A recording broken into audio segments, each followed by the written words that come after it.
Something about the forest that invites questions. Out here, there's no judgment, no interruption. And if you get deep enough, it allows your mind to think clearly.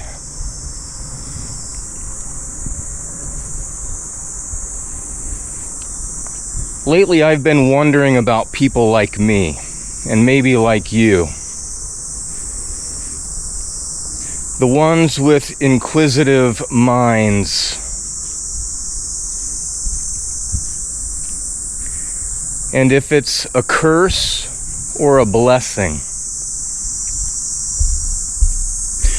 Because I'll be honest, sometimes it feels more like a curse.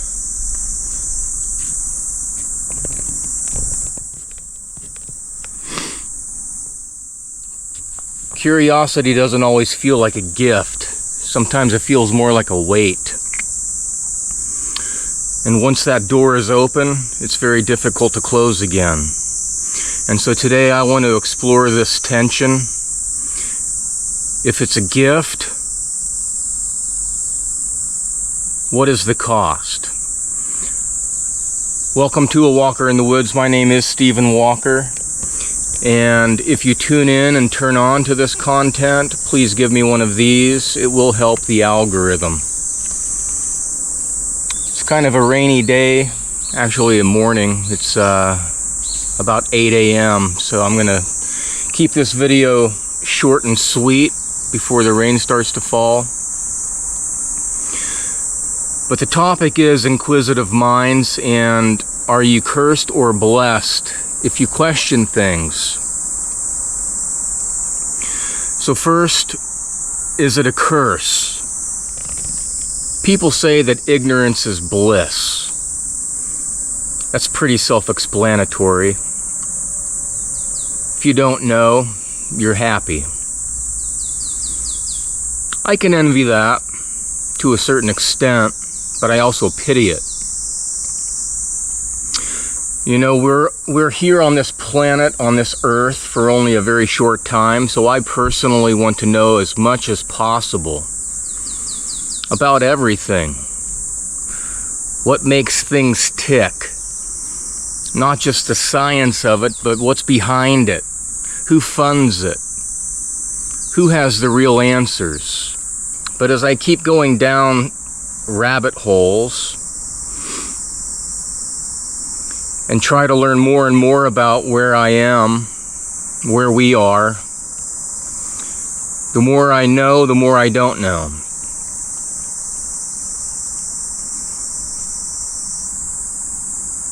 Were you born with an inquisitive mind since a child? I guess I was. I was born more with a creative mind, personally. I'm very right-brained and love to create things. Not the greatest in school to regurgitate information for a test. And after university, I worked in television for 3 years, so I didn't have a lot of time to think there. But then I realized that no news is good news, and I quit that job, and I moved to West Africa, and I lived in a mud hut for almost 2 years. No electricity, no running water. So in the evenings, the sun would go down. I would light a candle, watch it flicker on the walls. The reddish-brown mud walls and the old straw roof that sagged above my head. Watching chameleons skimper across the wall. I had bats living up in the straw roof. All kinds of critters on the floor. Frogs, occasional scorpion. But it was during this time that I had time to think. I mean, I literally would sit and think about all kinds of things. Contemplating everything. And the villagers in this small village that I lived in, it was a Fula village next to a Mandinka village. So these are two different tribes that kind of were brought together. But they had very little knowledge of the outside world and how everything ran, the corruption, the control. But at the same time, although they didn't know the macroeconomic concept going on, the village was a micro example that was very similar to how the world works. You had corruption, you had the leaders, the elders, the minions. There was extreme poverty, brutality, envy, all of it, all of the emotions. But at the same time, there was a lot of gratitude, hospitality, and sincere happiness. I saw more smiles in that village than I did anywhere that I've been since. But it was only after countless hours of sitting in that mud hut that I really started to question everything. So, curiosity is a hunger that is never satiated. Because every question that is answered births more questions. The mind is constantly chewing on something. At least mine is. And if we question everything, we are an outsider by nature in a society that values conformity.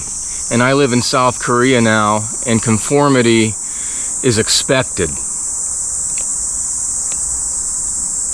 They are, not all, but the majority are sheeple. And I have always kind of been a black sheep. I'm the youngest of 9, and I love my family to death. Fantastic siblings, great parents. But I moved away out of America way back in '97. So I'm kind of the black sheep. And while sheep are herded, the black sheep is either shunned or sheared. And in Korea they have a saying that the nail that sticks up will be pounded down. Inquisitive minds often drift away from groupthink. And again, when I ask this question to my students in class, would you rather be an individual or part of a group? The majority generally say they'd rather be part of a group. There's safety in numbers. They can rely on others and use others as a crutch to finish their homework. But by drifting away, it may feel liberating, but it can also be very deeply isolating. Now, don't get me wrong, I'm not against society and certain rules. I suppose I'm just simply misaligned with it.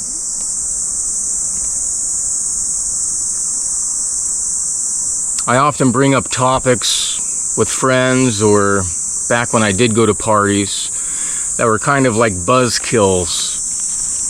They fascinated me, but they kind of killed the good time vibe. Not always. I mean, I like to have a good time as well, especially back when I used to drink. But thinking about the childhood, my childhood or anyone's childhood who is a open-minded thinker,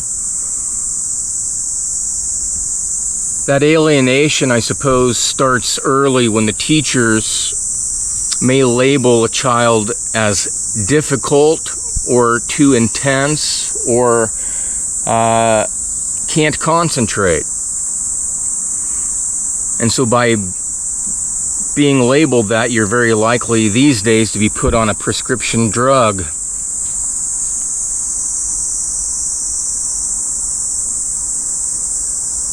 I don't believe that the children are trying to rebel, they're just trying to understand. And maybe their questions in class are often looked more like criticism of the teacher. I don't know. But in education, especially early education, all the way through tertiary into university, I want my students to ask me questions. But in Korea, it's kind of a Confucian society still, patriarchal. And the students generally were taught to just listen and not raise their hand or question authority. But to be educated, you have to ask questions, especially if you don't understand and you want more information. So that kind of leads to a question, is school a place of education or indoctrination? Pass the tests, graduate, get that piece of paper, the diploma, and now it's time to go back out into the workforce, find a job, and become a cog in the workforce machine. And if you question authority in the real world, quote unquote,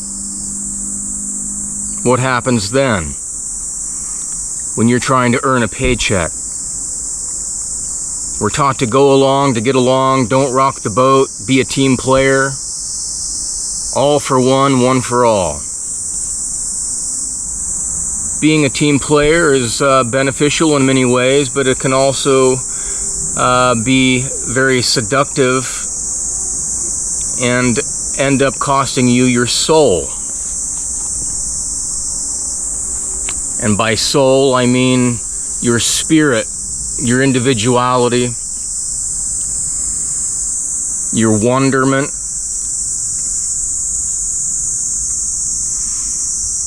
Because most systems, be it the workforce, church, politics, education, reward compliance more than comprehension. Comprehension, overall comprehension. When you're in the workforce, you are designated to do a certain job. You don't need to know the big picture. That's called compartmentalization. The pyramid structure, only the boys at the top really know what's going on down below. And if you're down below, you only know what you're supposed to know. On a need to know basis. Do your job and shut the fuck up. Then you will get paid. You can be deemed as being dangerous because you disrupt the comfort of the workforce, comfort of the control in the church. You challenge that control and ultimately challenge authority. An example that I would like, well, a couple examples, honestly, about control over the minions.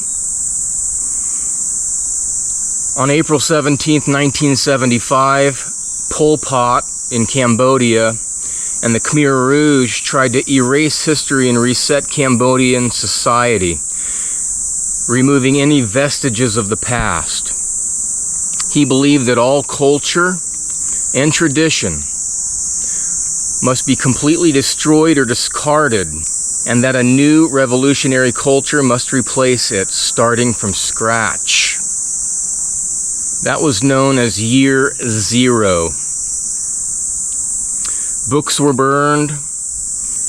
If you were unfortunate enough to wear glasses, you were deemed as an educated individual, and you would be marched off an old school that was turned into a torture prison or off to the killing field. I actually visited Cambodia probably about 15 years ago, and I did tour the killing fields, and it was very sobering. The skulls were still stacked as a memorial to what can happen when people don't question and don't fight back. If you think that by just following blindly that you're going to be okay, let year zero be a lesson. Pol Pot thought that the only acceptable lifestyle was that of peasant agricultural workers, and he employed very young men to fill the ranks in his army, uneducated, following orders blindly. Pol Pot shut down factories, hospitals, schools, and universities.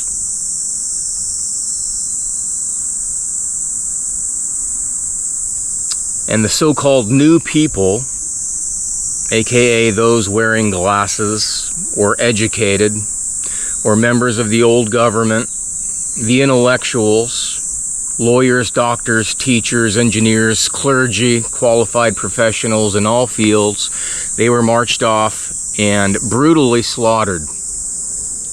And with the world conflict these days in Israel and Palestine, and now Iran and Russia, Ukraine, anyone who challenges the system, the mainstream thought, will be punished and not praised, ostracized by family, or the society, the small society you may be living in. If you don't go along to get along, you'll be pushed out to the outer edges, and that's okay, because that's where the free mind exists. I would rather, as Krishnamurti, the Indian philosopher, said, it's no measure of health to be well adjusted to a profoundly sick society. Politics and then religion. Doctrines often serve power more than truth. And history's full of holy institutions doing unholy things, like the Holy Wars, the Crusades, Islamic battles, all in the name of God. 6.87, about 6.9, almost 7% of recorded historical conflict had religion as their primary cause. And who started all of these wars? You have to go to the head of the snake, and that's got to be the Vatican. I also was able to travel to Rome and to Vatican City and visit the Vatican, walk through the Sistine Chapel, absolutely beautiful, opulent, over the top.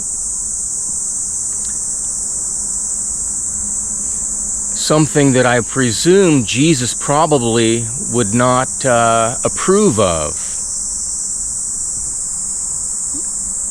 Beautiful art, gold lined everything, everywhere. It's more of a museum, and I would support keeping it as a museum, but actually, as the head of the Catholic Church, I just think that it's hypocrisy. You don't have a superlative that can describe the hypocrisy of what the Vatican is. It's power and pure evil. Speaking of the head of the snake, if you've ever seen the Pope's audience hall,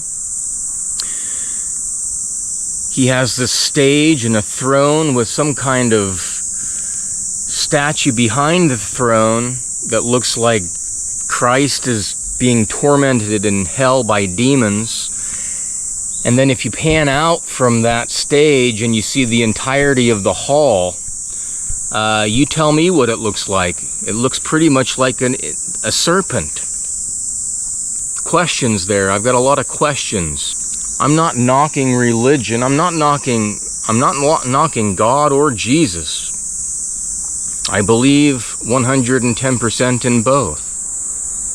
But religion, man-made religion, I have many, many questions. What is man-made? You know, you have to follow this doctrine and this dogma. And don't forget to tithe. Don't forget to drop some money that you made from your cog work into the basket as it's being handed around every Sunday. But the church is tax exempt. I believe my church is right here where I'm standing. I feel more connected to God and Source here than I do whenever I walk in through those big doors and smell the incense burning.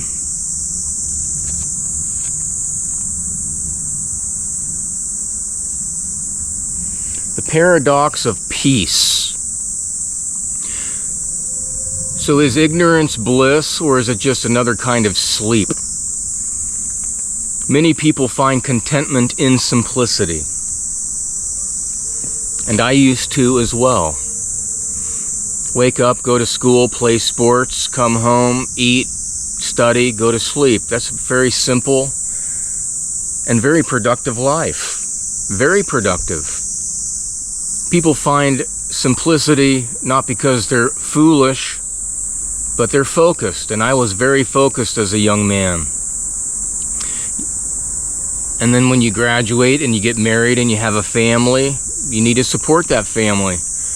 Go to work, come home, play with the kids, play with the wife or husband. But routine is good. As I said, I left America in '97, but when I go back and I visit old friends from the high school days, I went to a high school in a very small town outside of Wichita, a larger city in Kansas. And you know, a lot of them never left that town. They got married and they had 5, 8 kids. Construction workers, very successful, nice big houses. Still watching all of their kids go play sports on Friday night. It's awesome. And I often told them, you know, if you're happy, if you're truly happy with what you're doing here, you've won the game. But me, on the other hand, while I'm still married, I'm here, I have no children. I have seen a good part of the world, but I'm still searching. I'm still searching for happiness. I'm happy.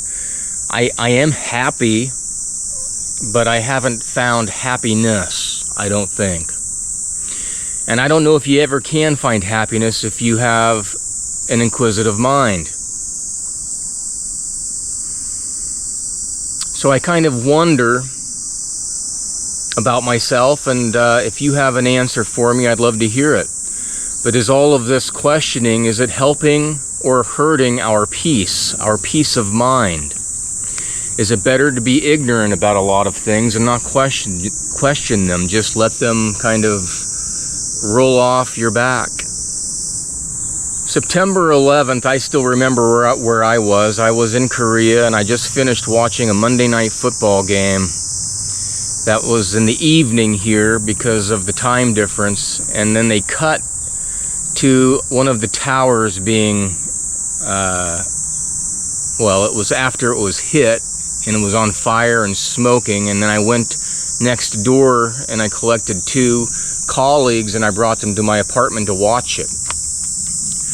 And I immediately knew that life as we knew it was changing.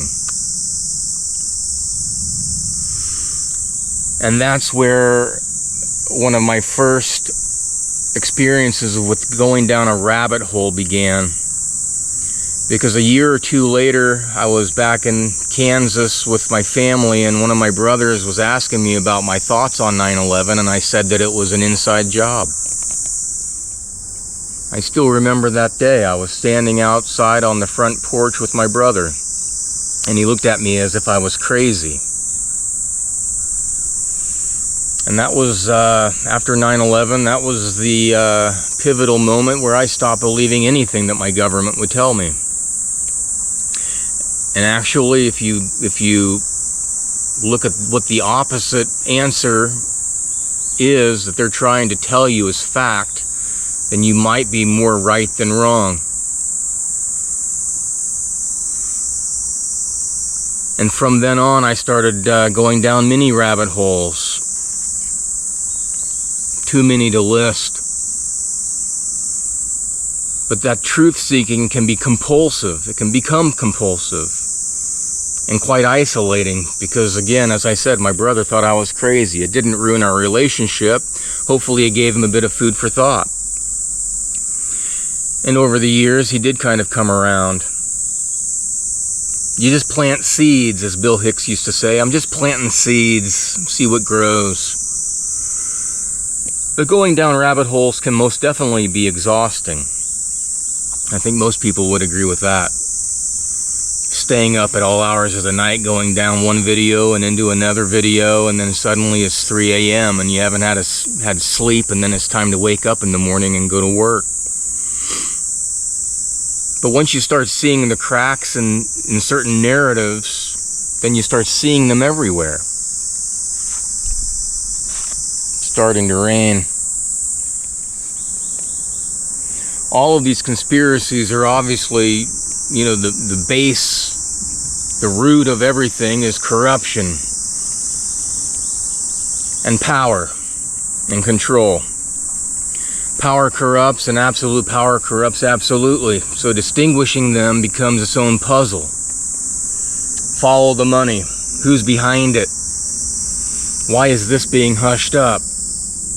And then if you bring these things up, if you want to be a buzzkill at a party, then your friends, they don't want to follow you. Or maybe they can't. It can also, it may hurt your relationship with your friends or your family or your marriage.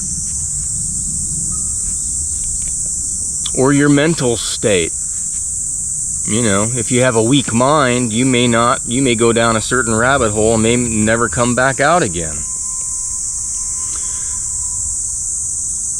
If you're constantly skeptical,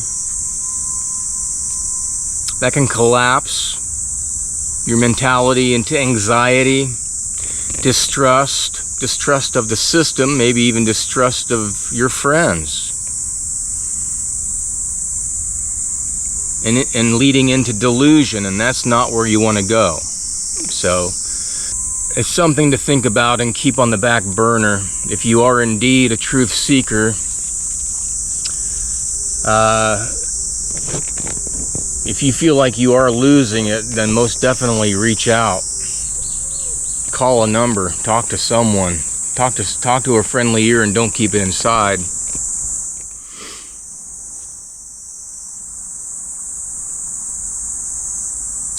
But 9/11, that was a long time ago. 2025, now we have AI.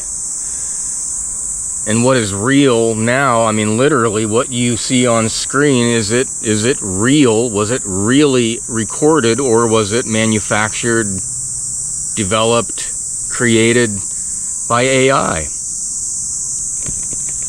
What's real? What's generated? So why do we continue? Why do we continue questioning things? What drives us to keep wondering and questioning? That's a good question. To wake up is to risk discomfort. But as I said before, you may lose your soul if you decide to stay asleep. My mental state, as far as I know, is still healthy. My body, as far as I know, is still healthy. But I will lose health, and maybe my mind one day. Don't know. But the soul,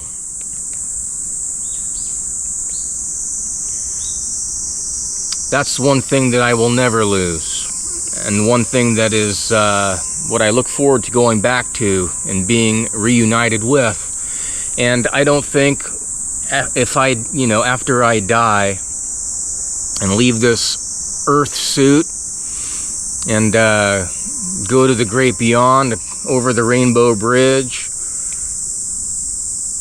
I think that being an inquisitive mind here on this earth was part of my soul contract. I may lose friends, I may even lose a wife, who knows? But something deep down in my soul, I can't extinguish that fire that I have. It drives me to keep questioning things and learning more. As I said before, I want to learn as much as possible. True, untrue, it both come with this adventure, with this journey. You have to use discernment to figure out what is true and what is not true. Use your gut instinct and discernment. Staying asleep is much easier, but it dulls your edges. And if you stay asleep over time, if I were to stay asleep over time, I know I would start to feel hollow, unreal, and robotic. Which is, I think, what they want. Here, take this implant, stick it in your brain. Here, take this chip, stick it in your hand so you can buy and sell things. Mark of the beast, anyone? So, where does this leave us? The restless minds, the quiet rebels, maybe quiet, maybe you're very outspoken, and if you are, kudos to you. But for those that live with questions and are in search of answers, I guess it just leaves us here on this trail, for me anyways, walking a path with no map, still questioning.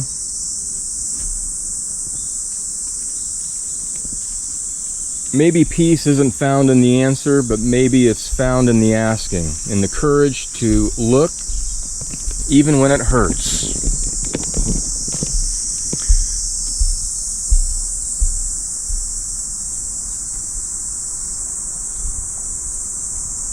We are not meant to sleepwalk through life.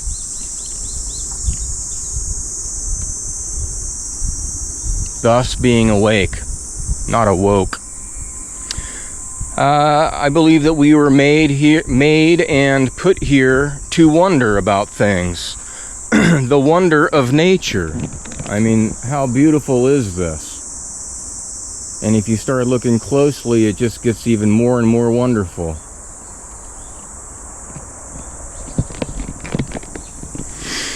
So I'll leave it here. Keep walking. Keep questioning. And until next time, here is your moment of Zen.